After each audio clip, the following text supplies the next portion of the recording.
ইরানের বিরুদ্ধে যুদ্ধ চালিয়ে যেতে হিমশিম খাচ্ছে নেতানিয়াহু। ইরানের ছোড়া মিসাইল যেন আর সামাল দিতে পারছে না ইসরায়েল। আর এদিকে ইসরায়েলে ইতোমধ্যে 400 ব্যালিস্টিক মিসাইল ও হাজারেরও বেশি ড্রোন ছুড়েছে ইরান। তবে কি এবার যুদ্ধে হেরে যাবে ইসরায়েল? হঠাৎ ইরানে হামলা চালিয়ে ইসরায়েল ভেবেছিল এ হামলায় ইরান নতজানু হয়ে পড়বে, কিন্তু সে আশা পূরণ তো হলোই না। উল্টো ইরানের কাছে নাকানি চুবানি খেয়ে রীতিমতো দিশেহারা ইসরায়েল।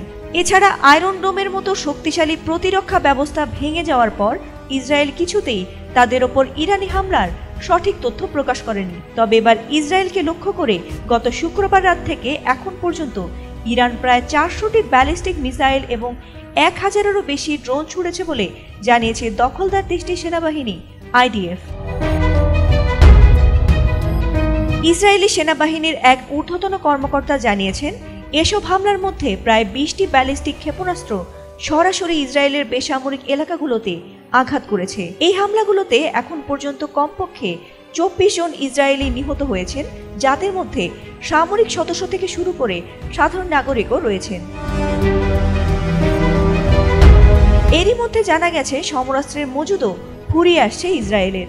তেহরানের ছোড়া মিসাইলকে প্রতিহত করার অন্যতম প্রধান এয়ার ডিফেন্স সিস্টেম অ্যারো 3 এর সংখ্যা কমে এসেছে তেল আবিবের। অন্যদিকে ইরানের ইসলামী বিপ্লবী গার্ড বাহিনী IRGC জানিয়েছে, তারা ইসরায়েলের উদ্দেশ্যে এবার সেজিল 2 নামের দীর্ঘ পাল্লার কঠিন জ্বালানি ব্যালিস্টিক ক্ষেপণাস্ত্র ছুড়েছে। ইসরায়েলের বিরুদ্ধে ট্রু প্রমিস 3 অভিযানের অংশ হিসেবে এই ক্ষেপণাস্ত্র নিক্ষেপ করে তেহরান। তবে বিশ্লেষকরা বলছেন, ইসরায়েলের পাশে দাঁড়িয়ে যদি ওয়াশিংটন চলমান সংঘাতে অংশ নেয় তাহলে তা নতুন মোড় নেবে।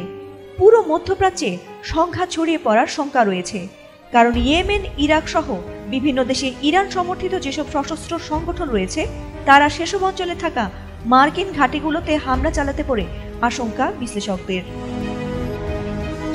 ফাতিমা সুলতানা, ATN বাংলা।